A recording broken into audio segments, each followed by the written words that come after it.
right, good afternoon, everyone. Good afternoon. Good afternoon. That's pretty good, but I'm going to show you how we do it in Virginia. Funk Squad, good afternoon.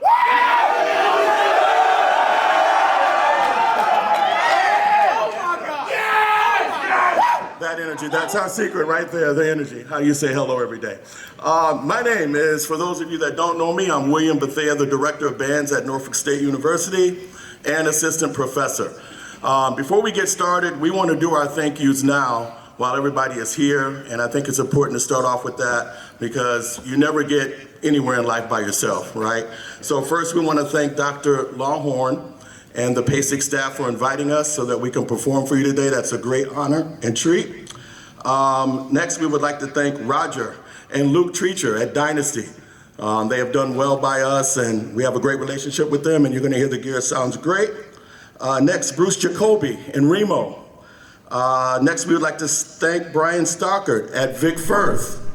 And next, of course, my mentor, Professor Johnny Lee Lane. I'm sure he's in here somewhere. If not, he will be. All right.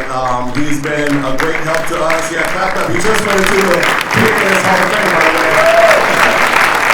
Fitness Hall of Fame, yeah. If he's not here, I'm sure he'll be here. We also want to thank our university president, Dr. Javon Adams-Gaston, and her cabinet. They're very, very supportive of everything that we're doing. Of course, our band staff, logistics team, we got a couple people here, Randy and Will in the audience. Our media team, we have a couple here. Blue-Eyed Bandit, I think he's somewhere out there. Where you at, Blue-Eyed Bandit? I see, okay. All right, we got him. Parrish Flythe is here, who used to play in the line. And our operations coordinator, Miss Jones, she's sitting there in the yellow jacket. She does well with making sure our travel plans are great. And next, I think it's appropriate. We have veterans in the audience. We are from Norfolk. The largest Navy port is there, by the way. We have veterans in the audience. We would love for you to stand so we can honor you right now. Veterans?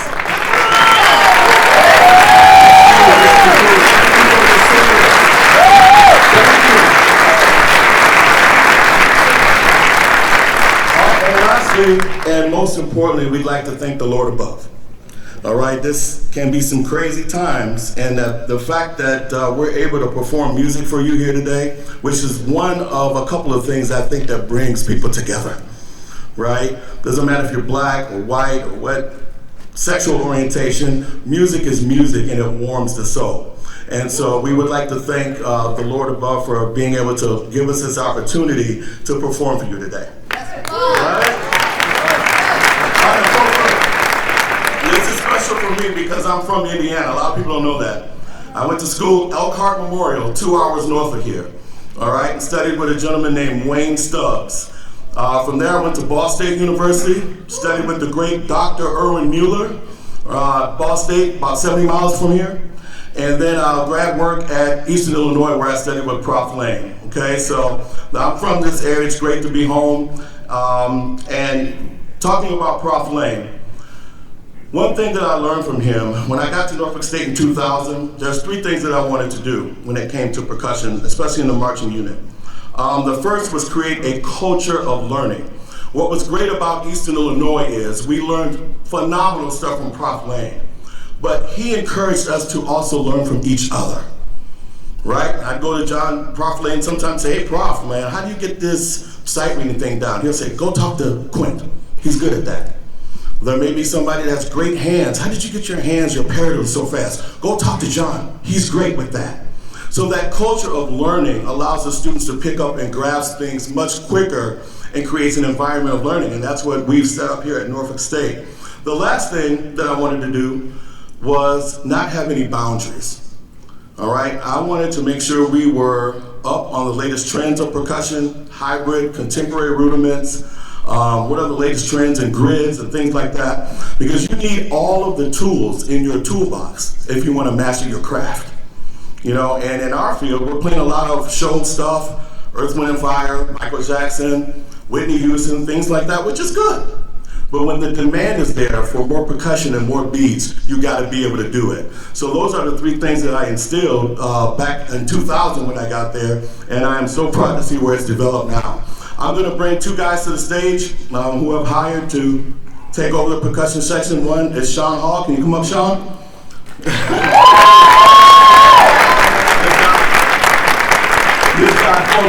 amazing.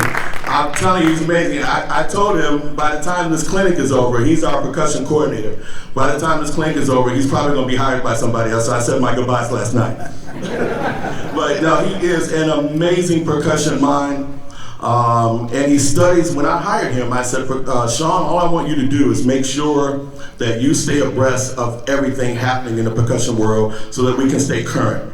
And has he done that? And you will hear that in a second. But he was one of my former students, and he was section leader in this line, tenor player, and just an awesome musician. Next, I'd like to bring up Steve Small.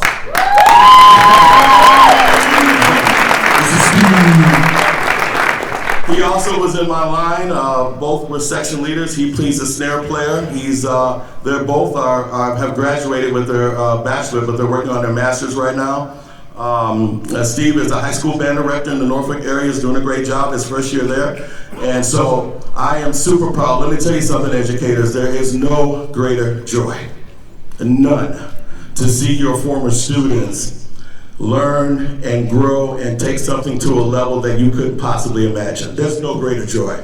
So I want to introduce to you Sean Hall and Steve. They're going to take over the clinic from here. And behind them, the $1 Million Funk Squad.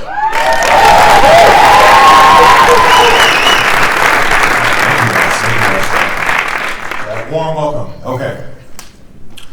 Before we play, we're gonna strap up for you here, get right to the beats in a minute. But I wanted to talk very briefly about the man who just spoke, Mr. William Flythe. See, what Mr. B didn't say is that he was our percussion instructor. He's the guy that kind of brought this thing to life for us. And we had been playing drums, we were musicians already, but he was instrumental in helping us develop this passion and this love for percussion and for music and for band, and he's a big part of the reason. So please, let's give a warm applause for Mr.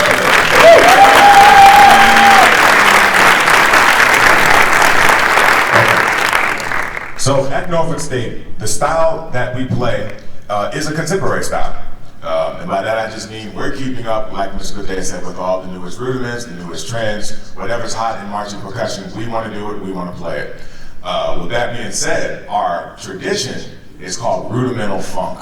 This is what we're married to. This is our style, this is everything that's important to us. And what we want to talk about here with you today, and demonstrate for you here today, is how this style of rudimental funk has evolved over time. How is it that we can exist in this show-style landscape but still be a contemporary drumline? How is it when our main responsibility serves as the percussion section for the Spartan Legion Marching Band? How are we able to do all these advanced and hybrid rudiments? How are we able to do this while the percussion world continues to evolve? We're going to get to that, but the first thing I want to do is we're going to play our first warm-up, our eighth warm-up. We call it legatos.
some of what you heard. You heard boogaders in the bass drums. You heard hand-to-hands, right? You heard legato strokes as the warm-up is named, right? If you looked carefully, you saw rounds on the tenors, you saw Z's, you saw threes, right? You saw some quarter notes from cymbals, but you also saw them splitting eighth notes as well. And you heard shifts in meter, okay? So we're firm believers that the warm-up is not just for the hands, but it's for the mind as well. We want to be able to think through these warm-ups. It's easy to pick up a drum and play 8 on a hand, 8, 8, 8, 8 back and forth. That's easy. But how do you activate the mind at the same time? So the first thing we play to loosen up the big muscle groups and also to warm up the mind. Okay, so that's the reason why we play that. Let's address the elephant in the room really quickly. This is a really big drum line, a really big group. We're marching with 14 snare drums, 8 tenors, 9 bass drums, and 12 cymbals. So it's a really big group. And one of the hallmarks of our section is discipline, and discipline is the only way that we make this happen. If you noticed us walking throughout the building or saw us in here earlier, you'll notice that everyone's standing still, that no one's talking, everything moves in a very regimented way. Our band is a military style band, and so this actually fits in very well with what we do as well. So there's a marriage between the percussion section and the band and how we navigate through not only music, but how we operate when we go outside as well. The band is on the same kind of time that we are. All right, we stand at attention, we don't talk. If there's a bug on your face, he's got a nice home there now. You got an itch, sorry. Something sweating, you gotta let it continue to sweat. That's how it works for us, okay? Let's move on, play a little bit more. We have a couple more exercises I'm gonna introduce to you. This is Spanish doubles and frostbite.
I'm happy to be here. Thank you for Mr. Flythe and Mr. Hall for having me here. Like Mr. Hall just introduced, Spanish doubles. And if you noticed, at the end of legato exercise, we went to that 12-8, to that triple meter, and we passed it right along to Spanish doubles. If you know, you know.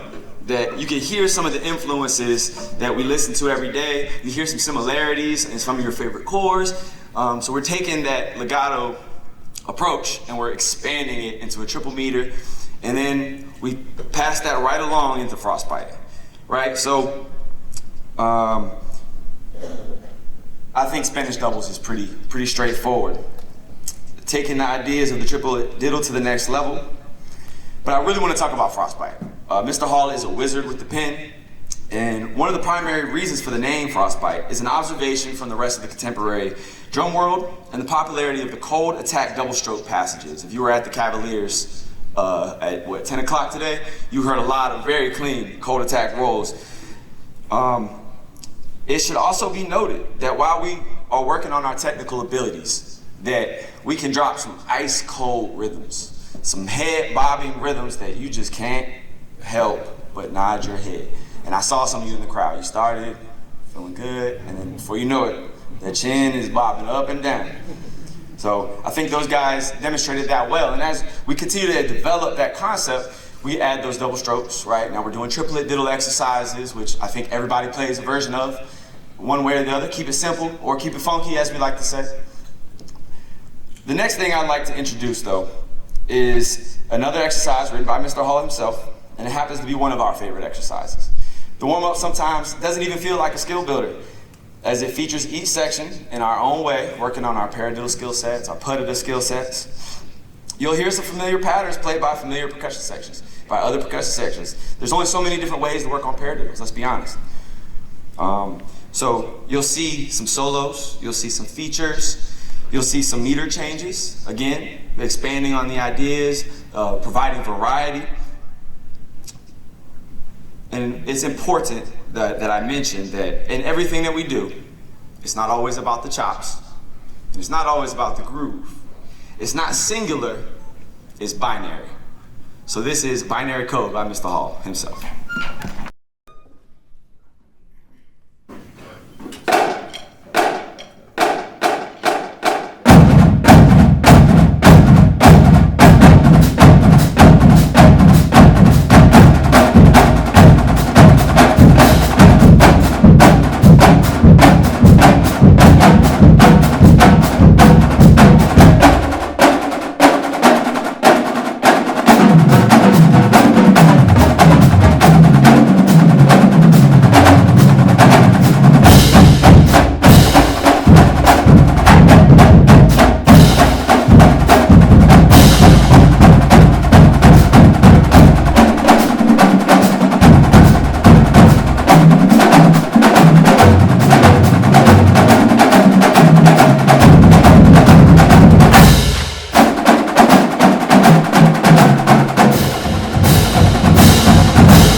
Okay, all right, thank you again.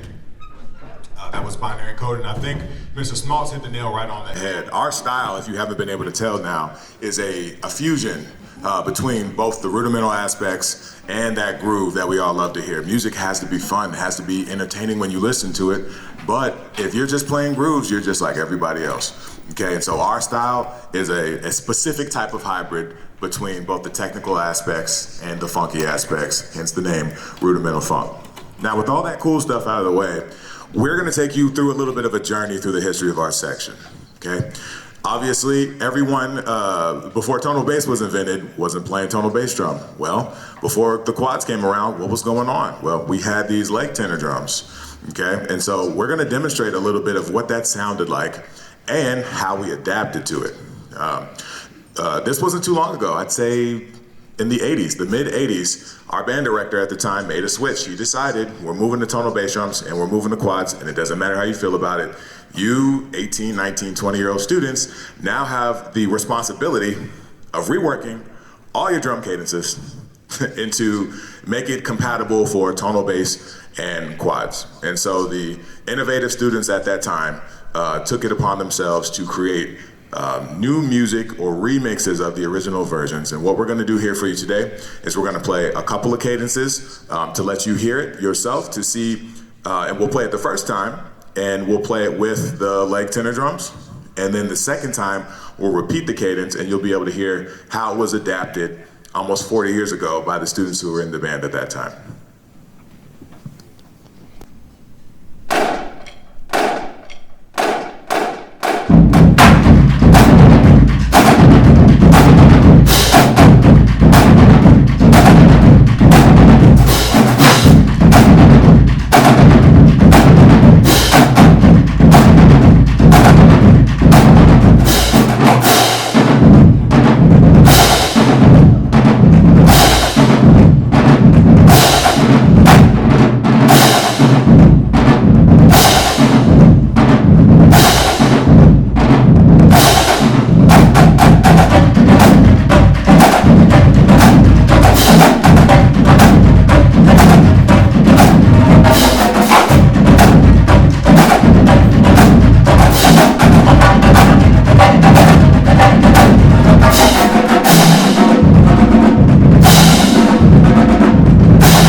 A basic groove that we play.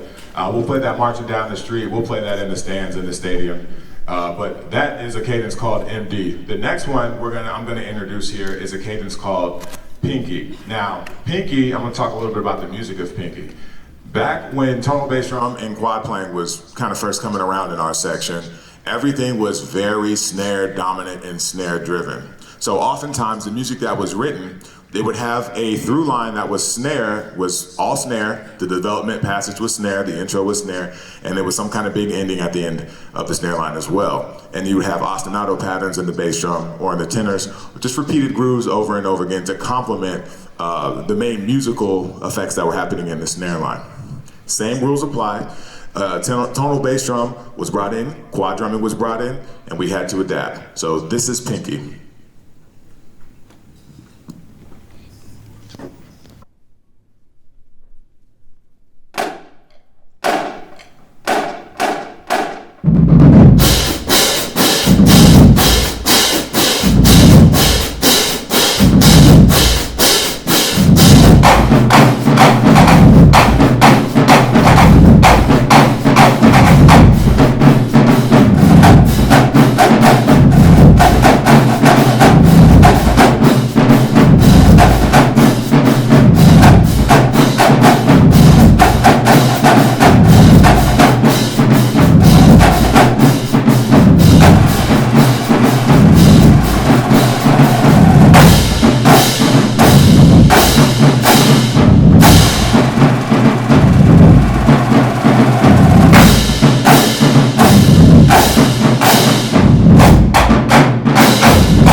leg tenor drums. I think it's important to note some of the small differences between like a show style band and a core band. It's important to note that all these drum cadences that you hear, we had a time trying to decide which cadence to play. A lot of people don't know and don't realize that we have about 50 to 60 cadences in our book. They don't all get played all the time, but the goal is always to play all of them. On top of that, we're not playing the same 3 movements on the field during the entire season. We have a different field show with 3 to 4 brand new songs every week. So that means that the song book that they play with the Spartan Legion rivals that. I would say it's probably even more, anywhere between 50 to 60 songs. And you'll see later in our show that the material that we play in our music isn't always a walk in the park. But it's my responsibility now to talk about the 90s. If you follow this section, we're gonna play a cadence called Egypt. Egypt is extremely popular in especially the Hampton Roads area of Virginia and all through Virginia, even parts of North Carolina and Maryland. Egypt, in the 90s, as we started to settle in with these tonal bass drums and with these quad players, that you start to hear different colors. You start to hear different things. You hear more syncopation in what we're doing.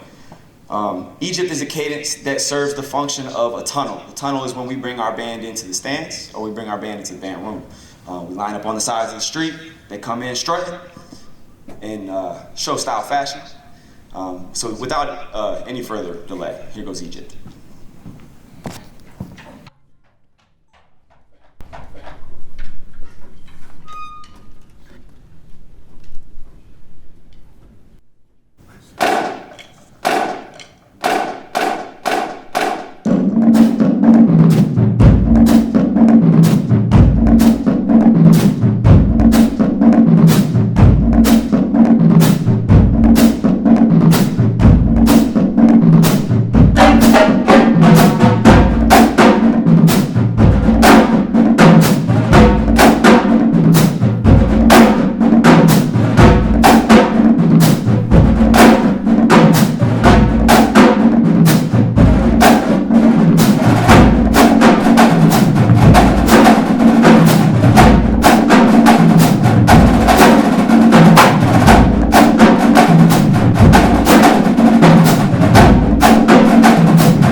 Stage, but they're handling it like a champ. So this next piece that's still technically from the 90s and it's kind of like a bridge crossover piece, you'll hear some remnants of a popular rhythm or a popular cadence that most of you probably know as Spider, written by a gentleman named Kevin Mitchell.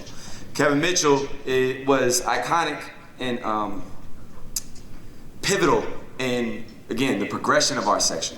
So I would say about 98, late 90s, he introduced this cadence that we call respect.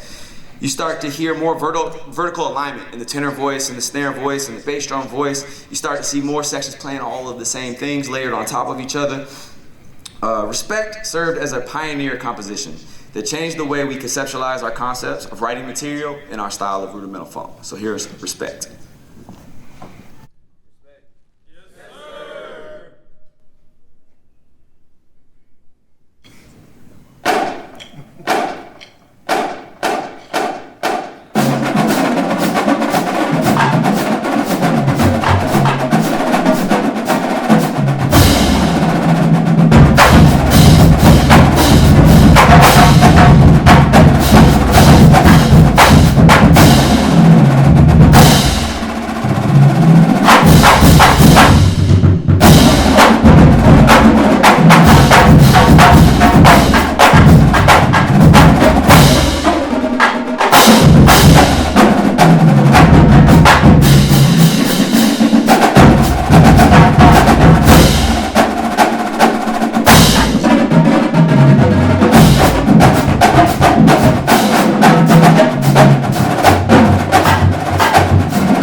right, so we're moving on into the more contemporary era, to the 2000s, and then what we'll call to the modern era.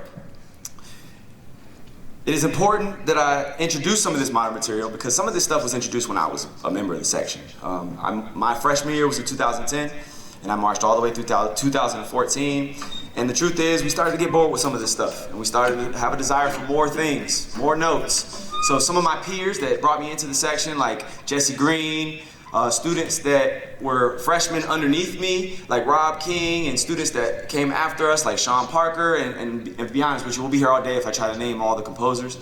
But I would like to introduce some of the more modern material. You'll start to hear the cymbal lines playing more notes, lots of 16th notes over there, very clean, and if you ever play cymbals, you know how hard it is to move those plates really fast. You'll start to hear the material being more dense, right? Which can be a little more risky, right? It becomes harder to hear the clarity, but with great risk comes great reward. So hopefully we can demonstrate that for you right now.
So that, as Steve said, is the modern era, okay? So now what I'm gonna do is I'm gonna bring you to what we're currently doing. But before I do that, I just wanna point out, if you notice, you hear the rudimental content, you hear the rudimental value, but you always hear that funk with it. And that is what we do. So you can hear through time, now we're up to the year 2000, about to be in the year 2020, you can hear how there is that groove and there is that rudimental value as well. And that is the history of our section. There might be an ebb and a flow from the groove to the rudimental, but rudimental funk is the style, okay? Coming forward into the current era, what we have here is an opportunity to change things up. I'm telling you, I marched in what we would call the modern era, and we couldn't find enough space to fill it up with beats. And what happened is, eventually you get to a place where you can't go anywhere else. There's not enough space to put more beats in. So how do you create musical challenges and musical moments with the limited space that you're given? Well, you operate in space, okay? You find places to get in, you find places to get out. You play with tempo, okay? You make more musical decisions with your ensemble, whether it's the writing or whether it's the sticking or whether it's the dancing or whether it's the energy, and you can weave in and out of different sections. Okay, so maybe it's time to listen to the snares. We've been listening to a lot of snare playing, particularly in the earlier work. Well, maybe it's time to listen to the bass drums now, or it's time to listen to the cymbals now, or it's time to listen to the quads now. So in the current era of the $1 Million Funk Squad, what you have is different risks, but in a different kind of way. So yes, the material is dense, and if your hands keep moving, you know, it is a little bit of a risk, but what happens when you have to stop playing and then you have to restart? And maybe the way you have to restart is with really fast notes. That's a different challenge. And so that's kind of where we are now. So to introduce the next piece to you, we are going to be playing Latin Trap and a cadence called Don't Funk With Us.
Some energy things, and it's funky.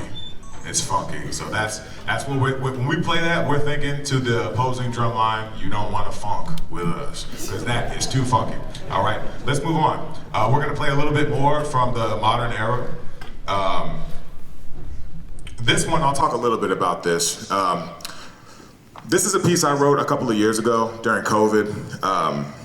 A lot of us were stuck in the house. I was one of those people, and I got into researching about drums, and I got into learning about how they were used as communication devices, particularly in Africa.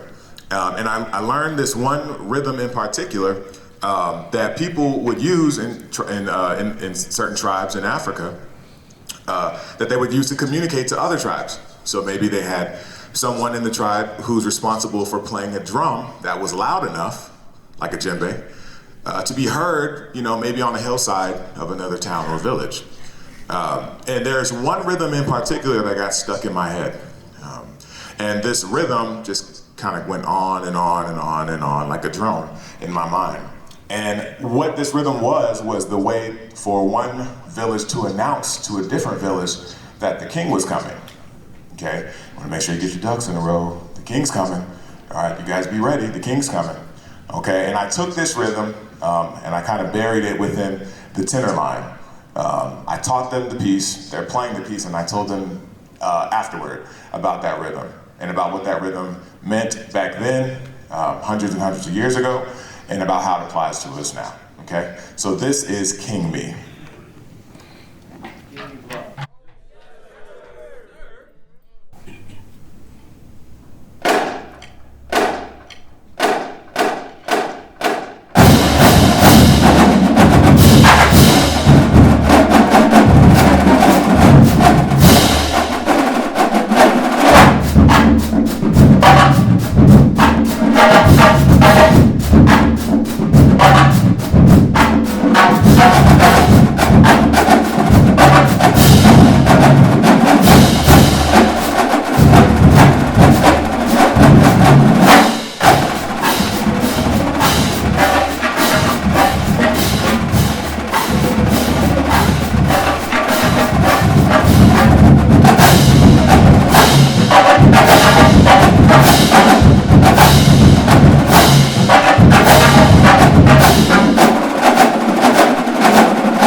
into some of our show beats now.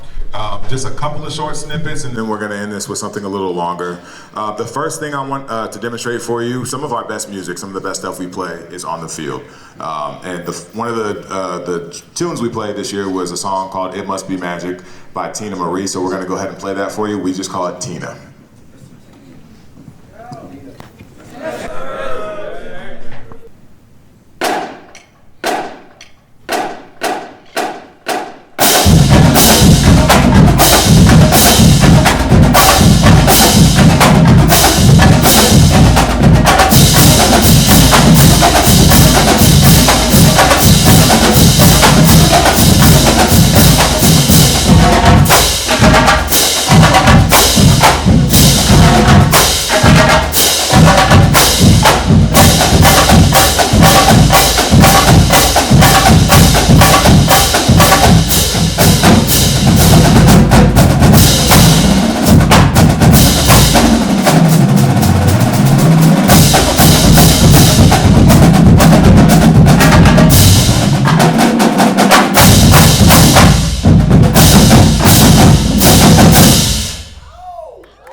The next little snippet we're going to play for you is a piece by the Jacksons called Wondering Who. This is Wondering Who by the Jacksons.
This is a kind of a hybrid of some show beats and a cadence I wrote also a few years ago at this point now, and a show we put on a couple of years ago at the National Battle of the Bands. We kind of morphed it and put it all together. So it's a couple of minutes worth of music, but we think it's high energy. It's really enjoying. This is Show 'Em What You Got, the Jay-Z song that had that awesome drum set player a few years back. We had a drum solo to that on the field, so we're going to play a segment of that, and I won't talk anymore. I'll just let you hear the rest of it, okay?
You guys are awesome.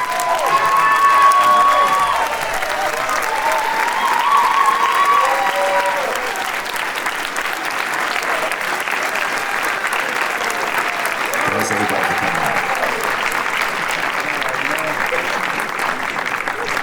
Let me tell you something. I'm gonna point out.